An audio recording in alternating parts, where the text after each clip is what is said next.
Meu nome é Gustavo. Meu nome é Tainá. Eu sou a Jennifer. Eu sou a Alice. Arielson. Alexander. E nós todos do grupo estamos no segundo semestre de Geografia. A gente escolheu o livro Topofilia para fazer nossa discussão. Então vamos lá. O conceito principal do livro gira em torno do sentimento que as pessoas criam em relação ao meio ambiente físico. E através dele, como a gente se relaciona com o meio ambiente. O livro introduz a gente o modo como a gente percebe o meio ambiente, que é através dos nossos sentidos, que no caso é a visão, o olfato, o tato, o paladar e a audição. E através disso, como a gente percebe e altera ele ao nosso favor, ou através das dinâmicas sociais, como a gente se organiza em relação ao nosso estilo de vida. A gente resolveu enfatizar os capítulos 2, 3, 4, 7, 8 e 12, que são os que a gente criou mais afinidade. Então vamos lá. O capítulo 2 a gente aprende sobre essa questão geral dos sentidos e de como a gente percebe o meio ambiente. A gente tem um pouco essa visão de achar que o meio ambiente é muito essa questão de ver, de você visualizar ele justamente só como uma paisagem. Só que o sentimento topofílico, né, que a gente fala, ele se manifesta e ele se congrega de diversas formas. A gente consegue criar sentimentos através do nosso olfato, do nosso paladar e do tato, por exemplo. A gente associa muito essa questão do ambiente a cheiros, por exemplo. Na ciência, a gente entende que a gente cria muito essa afetividade com lugares, principalmente com cheiros específicos, por exemplo, de alguma receita. Então, quando a gente pensa na casa da nossa avó, na casa de um parente específico, que a gente tem muita afinidade, às vezes a gente consegue até sentir cheiro de uma comida que ela costumava fazer, uma comida típica, talvez um pão de queijo, talvez uma moqueca, um bobó de camarão. Isso associa sentimentos topofílicos a um lugar. E o autor demonstra esse pensamento usando todos os sentidos. Então, por exemplo, a brisa ou o cheiro de grama molhada, tudo isso pode ser fator ou pode ser um objeto ou congregar esse sentimento topofílico mesmo. É importante também a gente lembrar que no livro ele fala sobre a supervalorização da visão. Só que ele também deixa claro no livro que ela não é a mais importante, porém culturalmente as pessoas veem ela como a mais importante. Só que, por exemplo, a audição, a nossa audição é completamente diferente da dos animais, mas, por exemplo, ela tem suma importância. A gente pode usar de exemplo um bebê. Um bebê, quando ele escuta a voz de um familiar, principalmente a mãe, ele costuma se acalmar. Igualmente, choro, a gente consegue sentir, como eu posso dar outros exemplos também, a audição com o cego também é de suma importância. E o livro ele traz isso pra gente, que a visão ela é importante, mas ela não é o único sentido que a gente tem que valorizar, levando em consideração que a gente tem a audição, o olfato, o paladar, assim como você disse. O som do ambiente, por exemplo, canto de pássaro, que geralmente canta, por exemplo, ali na sua casa. Isso traz um sentimento. Uma lembrança também, né? Pois é. Igual quando a gente, por exemplo, vai pro interior, pra um lugar assim mais distante, que você acaba, por exemplo, de madrugada, você acaba ouvindo o barulho dos animais, então você ouve o barulho de insetos, dos mosquitos, assim. E é um barulho que geralmente a gente não percebe tanto quando a gente está em um meio urbano, mas quando a gente está em um lugar mais distante, a gente ouve e a gente ouve muito mais alto e a gente percebe mais, a gente sente aquele barulho. Às vezes a gente não vê, mas a gente consegue sentir ele de uma maneira até afetiva mesmo, a gente consegue se sentir mais calmo do que quando a gente está num lugar urbano. Porque, por exemplo, quando a gente está no engarrafamento, a gente ouve o barulho dos carros, a gente ouve o barulho dos ônibus, das pessoas andando na rua, das pessoas falando alto. E aquilo não traz, às vezes, uma coisa boa na gente. Às vezes não causa, às vezes acaba causando estresse. Diferente da gente estando num lugar, por exemplo, que pode trazer afetividade pra gente, que é num lugar mais distante, que é no meio do mato, que é a gente estando no meio da natureza, por exemplo. Que eu acho que, na minha visão, tem sim a ver com a questão da topofilia, da gente acabar se apegando. Então é por isso que muita gente acaba gostando mais de estar no meio da natureza, perto de cachoeira, perto de rio, meio do mato. Ou de qualquer outro som que agrade a pessoa também, porque traz sentimentos distintos. Então, assim, no trânsito, no engarrafamento, traz um sentimento que, não sei vocês, mas geralmente é estressante, diferente de quando a gente está numa área aberta, que tem o barulho do vento, o barulho dos animais. Então, traz uma percepção diferente também. Essa questão do livro é muito interessante sobre a audição, porque, por exemplo, é algo individual. Às vezes tem uma pessoa, como a Tainá disse, prefere um lugar mais calmo, um lugar silencioso. Porém, tem pessoas que, em relação à memória, sempre teve uma casa cheia, barulhenta, e às vezes sente falta disso, porque a audição proporciona isso pra gente, da gente tá ali escutando aquele barulho, mas quando eu tô distante, eu sinto falta. Isso eu posso usar como exemplo meu, por exemplo. Eu não sou daqui, de Brasília, e lá na minha casa é muita gente, muito cheio de gente. Aí eu vim pra cá e é mais tranquilo, é mais silencioso. Apesar de gostar muito desse clima mais tranquilo, mais silencioso, ainda sinto muito falta desse barulho, dessa coisa de gente pra lá e pra cá, de noite, de dia. E eu não sei sim explicar direito, mas puta que pariu. É sua memória afetiva. Sim, memória afetiva, é verdade. E falando em relação à visão do espaço, do local, você não pode excluir, mesmo que a pessoa, às vezes, como a Jennifer colocou, a pessoa tem um deficiente visual, ele tem os outros sentidos que acabam se aguçando muito mais pela essa falta de visão. E, por vezes, percebe mais espaço que a pessoa que tem todos os sentidos. E o livro defende isso, que quando, não é porque é necessário, óbvio, né, que o sentimento topofílico ele vem da combinação de vários sentimentos. Então,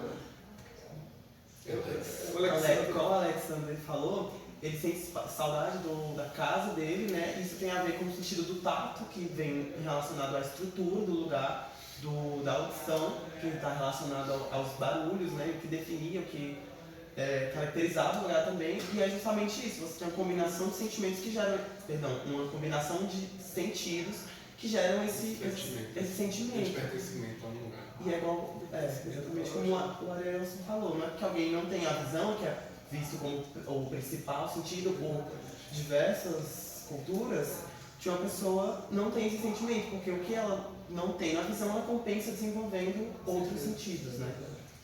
E é justamente isso.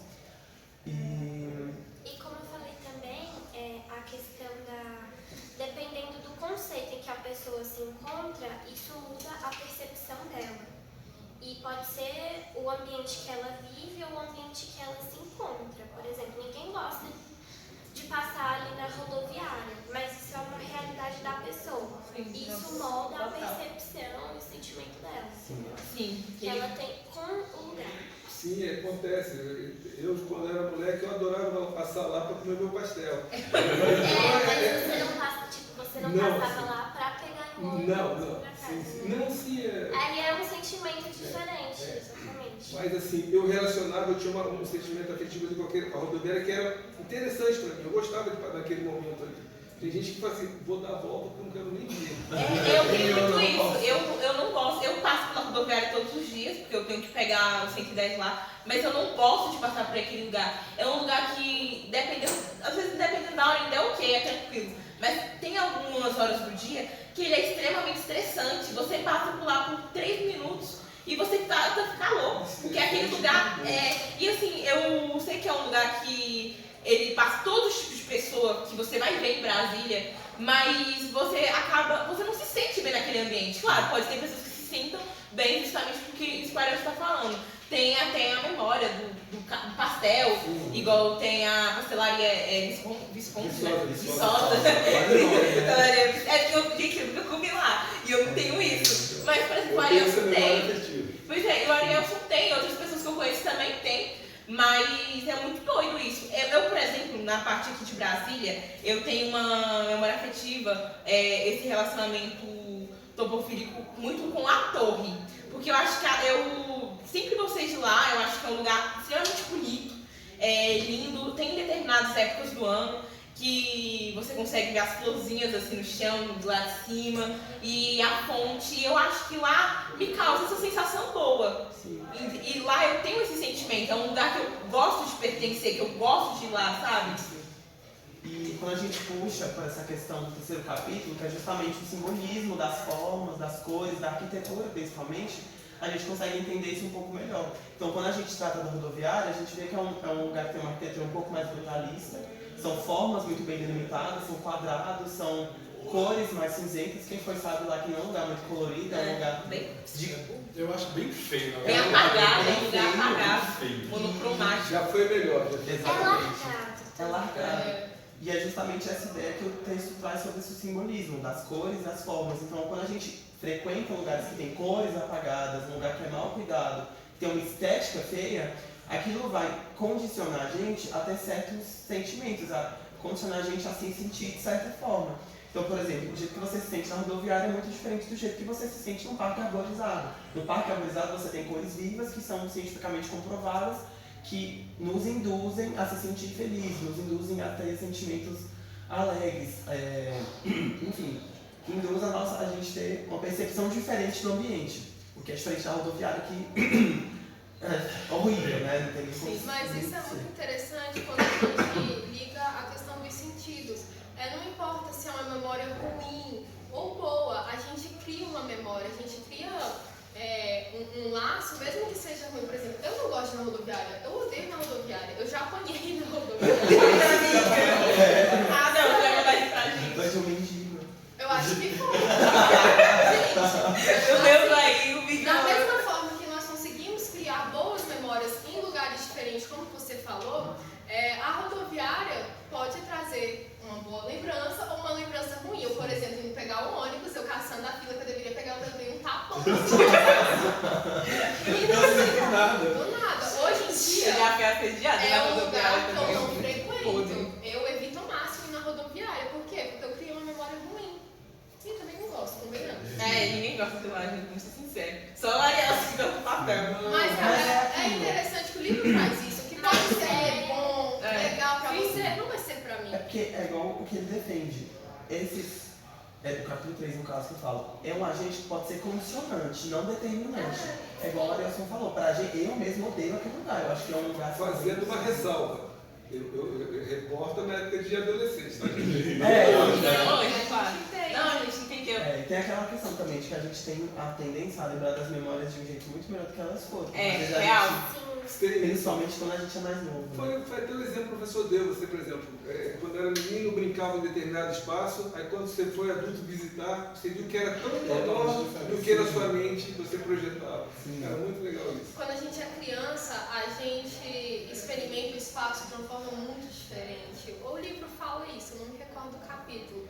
Mas eu acredito que quando a gente é criança, a gente vive com mais intensidade, porque, por exemplo, eu não tenho nenhum outro tipo de obrigação. Eu tenho tempo suficiente para viver o momento. E quando a gente é criança, coisas que eram inimagináveis pra gente, uma brincadeira, quando a gente cresce, não tem a mesma graça. O que restou foi só memórias. Então, puxando um pouco para o capítulo 4, a gente é apresentado, né, essa ideia da etnocentrismo e do porquê que a antropofilia está associado a isso. Então a gente tem uma ideia, né, de um fenômeno que é mais ou menos global, que é dos países se colocarem no centro do mundo e se colocarem no centro dos espaços, né? A gente vê isso através das cartografias antigas, onde eles tinham um layout bem comum, né, que era do lugar referenciado ali no espaço, em volta de água e que inclusive foi replicado de diversas maneiras em diversos lugares diferentes. Claro que com contextos e com layouts diferentes, mas ainda assim um pouco semelhantes. Através da antropofilia, né, que é o sentimento de pertencimento, de patriotismo, que é o que a antropofilia gera, né, essas comunidades, pessoas de estados, municípios passaram a criar essa ideia de que elas eram o centro do mundo. E isso justifica, ou melhor, explica, né, por exemplo, o eurocentrismo, que eu acho que é o melhor exemplo que tem quando a gente se trata de etnocentrismo, porque através do eurocentrismo a gente disseminou vários problemas através do mundo, né? O texto dá uma ressalva em relação às comunidades que não são alfabetizadas e principalmente as comunidades, se eu não me engano, que foram escravizadas, porque existiam algumas lendas que... Nesse quarto capítulo, ele fala de algumas aldeias ou povoados que se colocam, que se percebem o mundo, mas eles colocam essas aldeias como se elas fossem o centro do mundo a partir da visão deles. Por exemplo, eles têm noção de que existem outras civilizações, outras pessoas, mas de acordo com alguma civilização, dependendo seja qual for, por exemplo, tem uma que ele fala de uma tribo indígena nos Estados Unidos, se não me engano, nos Estados Unidos ou no México, não lembro, que eles veem o mundo, a aldeia deles, eles desenham um mapa da aldeia dele, onde ela está no centro, e eles não têm muita noção de espaço, assim, de uma forma geral, eles sabem o que é a região deles, mas eles não conhecem os outros, mas eles colocam essa região deles como o centro do universo. É basicamente isso que eu entendi. É uma forma de preconceito cultural. Na verdade, não é uma forma de preconceito, não sei se colocaria como forma de preconceito cultural, mas é porque eles se entendem como o centro mesmo do mundo, do universo. É igual, gente.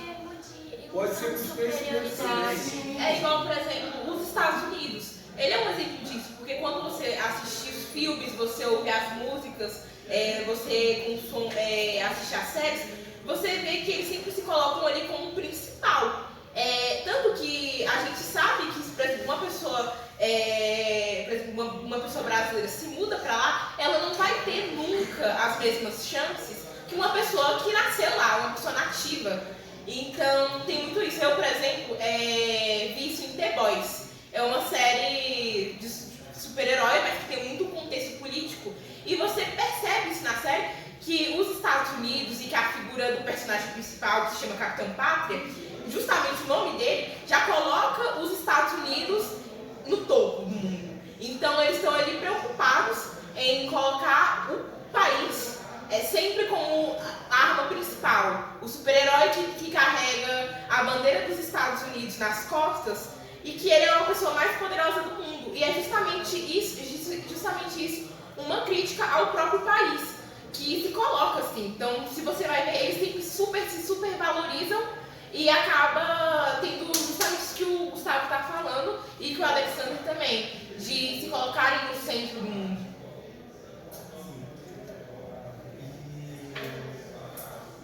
Como a Tayana falou, né, esse sentimento ele vem parte muito de uma questão do patriotismo, que é uma questão que como diz, está associado à topofilia, né, que é esse sentimento. Então, isso tudo é proveniente da topofilia, nesse sentido. Ai, eu também não tá pulando essa porra. Mas, gente, vai.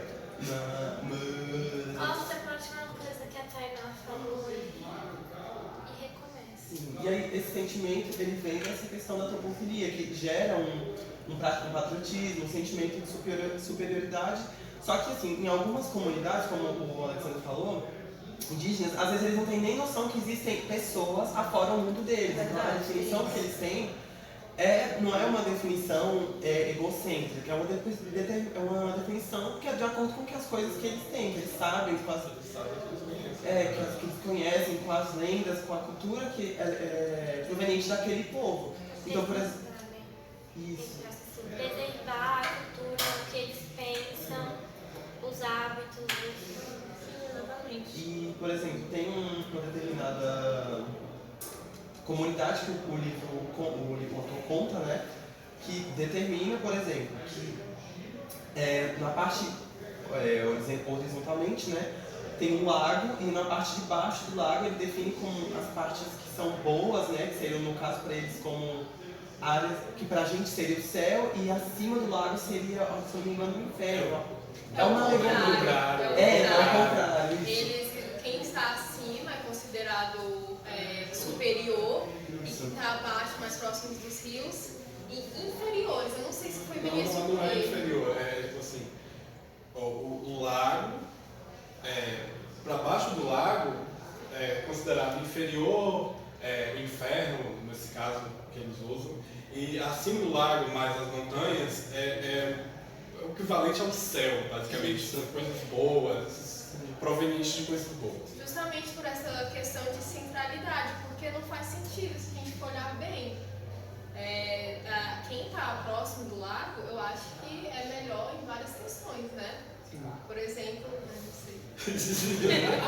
Mas Nossa, aquela questão de simetria do espaço. isso Sim. é cabeça Da pessoa 3. estar no alto tem um significado de superioridade, de inferioridade. Tipo, das pessoas interpretarem dessa forma mesmo. Assim. Eles nem têm uma No base. subconsciente delas. Eles nem têm uma base para dizer isso, mas na cabeça deles essa é a forma correta. Quem está perto das montanhas é superior de quem acima de quem está abaixo.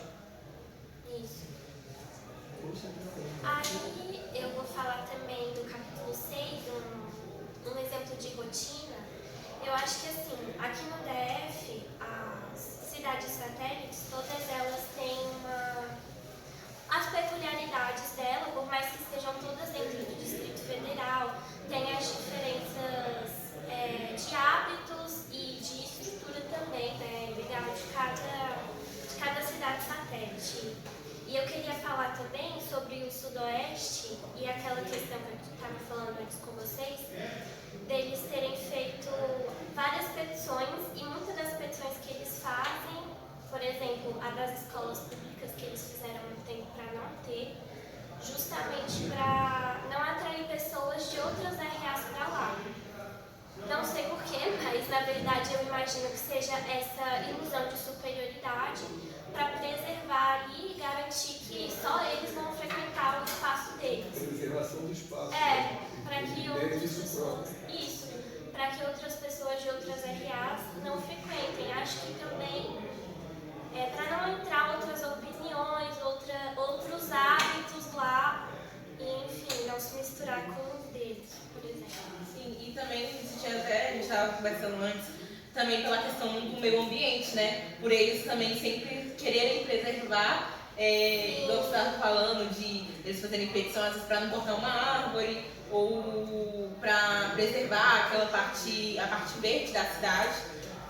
E aí... Eu acho também que essa questão de preservar a parte verde da cidade pode ter a ver também com a questão estética do espaço deles, porque aquilo pode ficar mais atrativo para o olho deles e para eles conviverem com isso. O ambiente vai melhorar a qualidade. Exatamente. Por ser um lugar mais arborizado, do Distrito Federal. Então, quando, por exemplo, as pessoas cortaram as árvores para fazer a obra, eles fizeram uma petição que interrompeu a obra, então teve que paralisar, estava uma confusão, teve que atravessar por outro lugar. E aí, depois que voltaram, mas assim que voltaram já estava tudo plantado de novo, porque foi uma exigência dos moradores. E se você for parar para reparar, algumas outras RAs também fazem petições, mas não são atendidas, não são concedidas. E aí fica o questionamento, por que no Sudoeste a maioria das petições deles são atendidas, entendeu? Pois é. Não é só o poder de mobilização desse segmento, uma RA, eles têm, infelizmente, que a gente classifica como nobre. E eles se fazem ouvir, mesmo porque a gente já comentou aqui, que vários moradores do Sudoeste estão no poder executivo, legislativo. Então, infelizmente, eles estão trabalhando, pode ser que seja isso, em benefício próprio. Pois é. Já uma periferia, como a gente colocou também, não tem essa oportunidade. Às vezes não tem a preocupação, porque precisa pensar em outras coisas, precisa pensar em se alimentar, precisa pensar onde vai morar, mas também ela não tem nem o benefício de ter o poder de tentar fazer alguma coisa pelo próprio lugar onde ela mora. Então, realmente, às vezes ela às vezes ela faz uma petição para plantar mais árvores em determinado local e não é atendido, às vezes é abandonado, igual a Jennifer tinha falado sobre São Sebastião. E realmente lá tem duas partes, que seriam 2 bosques que falam, e nesses 2 bosques não é bem cuidado, não tem investimento ali. Ali só são árvores que geralmente são comuns no cerrado, mas você não vê um banco para sentar, você não vê um lugar que seja limpo, porque as pessoas têm o costume de jogar lixo lá, não tem manutenção. A administração de lá não está preocupada em preservar aquele local. E às vezes tem muito a ver com isso. São Sebastião, querendo ou não, é um lugar que ele é mais abandonado do que o Sudoeste, mais abandonado que o Plano, mais abandonado que o Jardim Botânico, que é próximo, mais abandonado que o Mangueiral, que também é próximo. Isso é uma questão muito interessante que pode fugir um pouco do assunto. Por exemplo, a gente falando sobre a petição que rolou no Sudoeste. Quando fizeram a construção do Mangueiral, eu não sei se vocês chegaram a saber, mas Mangueiral, aquela área é São Sebastião. Feito o Mangueiral, as pessoas que começaram a habitar ali não eram pessoas de baixa renda, mesmo que fosse um programa do governo. E o que aconteceu? Fizeram petição para não ser São Sebastião. E aí virou Jardim Botânico. E Jardim Botânico. E o que acontece? Em São Sebastião tem uma área, eu não diria que é verde, mas tem, né? Cerrado, plantação, essas coisas. E ela estava ali, abandonada. E chegou um tempo que as pessoas começaram a invadir. Gente, infelizmente derrubaram. E o que fizeram, eu não sei como acontece esse processo, mas a área é da Terracaba hoje em dia e eles vão construir o Alto Mangueiral. São Sebastião não tem suporte para aguentar outro bairro assim. Aí parece que a renda aceitável vai ser até de 12 salários mínimos. São Sebastião não tem estrutura para suportar isso. São Sebastião não tem saída. E assim, tiraram pessoas menos privilegiadas de habitarem ali para colocar mais um condomínio que, quem sabe mais na frente eles vão falar também que não é São Sebastião. E está relacionado extremamente com o jeito que as pessoas organizam esses espaços, que é o que o livro defende também, né? Sim. As cidades elas se organizam diante dessas condições econômicas e como as pessoas pensam e percebem os ambientes. Então, também é relacionado ao pertencimento. Então, as pessoas, por acharem que pertencem mais a algum lugar, elas merecem mais ambientes, elas merecem estar em lugares que só elas estejam entre comuns, que no caso são pessoas ricas, que é igual como a Tainara se defendeu, que são pessoas que não querem se misturar. Elas são ricas, estão em um bairro rico, querem que as crianças estudem em escolas particulares, elas não querem nenhum tipo de escola pública, ou talvez um órgão público ali, porque elas acreditam que aquilo vai fazer com que pessoas pobres vão chegar lá e ocupar aqueles espaços que a princípio é delas, né? Que é uma definição delas. E é uma coisa que o livro defende, que a gente discutiu também, é essa questão de como os espaços condicionam a gente a pensar de certas formas. Então, por exemplo, Brasília é conhecida como a capital da segregação socioespacial. E arquitetonicamente e de forma urbanista, né, a gente sabe que aqui é dividido muito bem o quem é rico e quem é pobre. A gente sabe que quem está no plano tem dinheiro, né? Óbvio que tem exceções, óbvio, né? Mas as pessoas que estão no plano, nessas áreas nobres, geralmente têm dinheiro, e as pessoas que estão na Ceilândia, Taguatinga, já são vistas como pessoas de renda um pouco mais baixa. Então, esses espaços, eles têm... As pessoas que frequentam esses espaços, elas não gostam de se misturar.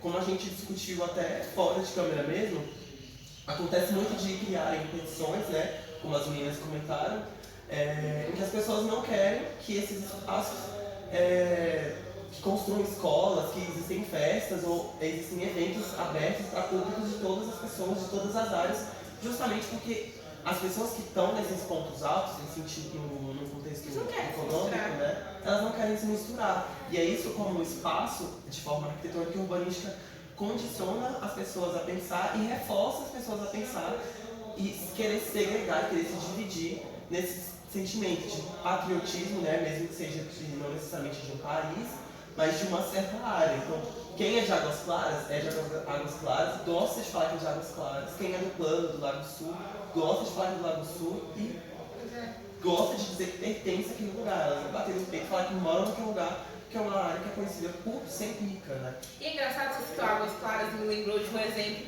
de que, por exemplo, as pessoas que moram em Águas Claras não gostam que as pessoas que moram no Areal falem que são de Águas Claras.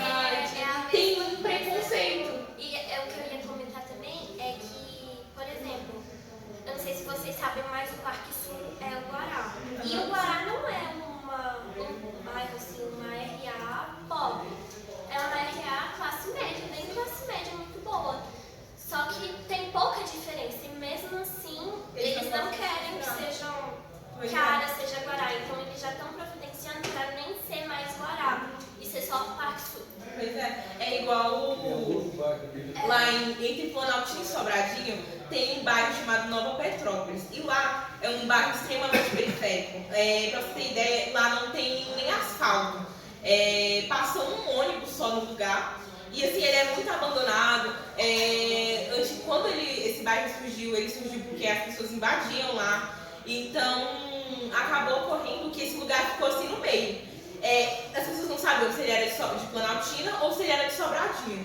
Acabou que parece que hoje em dia ele é considerado de Planaltina, só que as pessoas que moram nesse bairro não gostam de falar que é de Planaltina. As pessoas gostam de falar que é de Sobradinho. Por quê? Porque Sobradinho é um lugar melhor que Planaltina. Sobradinho é um lugar considerado classe média. Planaltina não. Planaltina, às vezes as pessoas acham que ou ela é um lugar mais interior, então é um lugar que tem mais focado em questão na agricultura, ou as pessoas acham que lá é uma favela, um lugar periférico, e é um lugar que também não tem nada. E já diferente de Sobradinho, que é um lugar que é igual, parecido até com Guará, que é um lugar com pessoas com mais dinheiro, né? Com pessoas que possuem mais poder.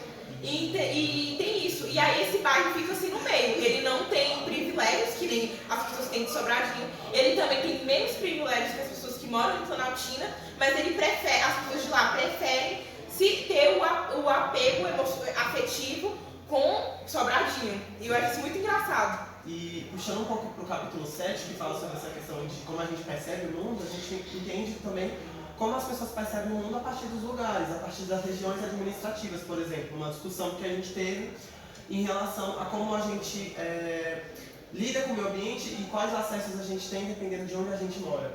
Então, uma pessoa que mora aqui no plano, por exemplo, nas quadras, principalmente as super quadras, né, que elas são muito bem definidas, tem áreas verdes, áreas de lazer.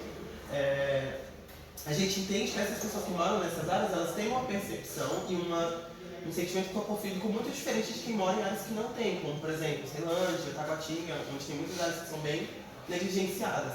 Então, as pessoas que têm contato, por exemplo, um morador de uma superquadra, ele tem contato com o meio ambiente, tem contato com o lazer, e para ele é muito mais fácil você criar uma afetividade com o espaço do que com uma pessoa que mora em uma área marginal de Taguatinga, que não tem acesso a um lazer, não tem acesso, às vezes, a um cinema, a um parque, a poder andar de bicicleta, andar de patinete, tomar um sol. Então é muito diferente a forma com que a gente se relaciona com o ambiente dependendo de onde a gente está inserido.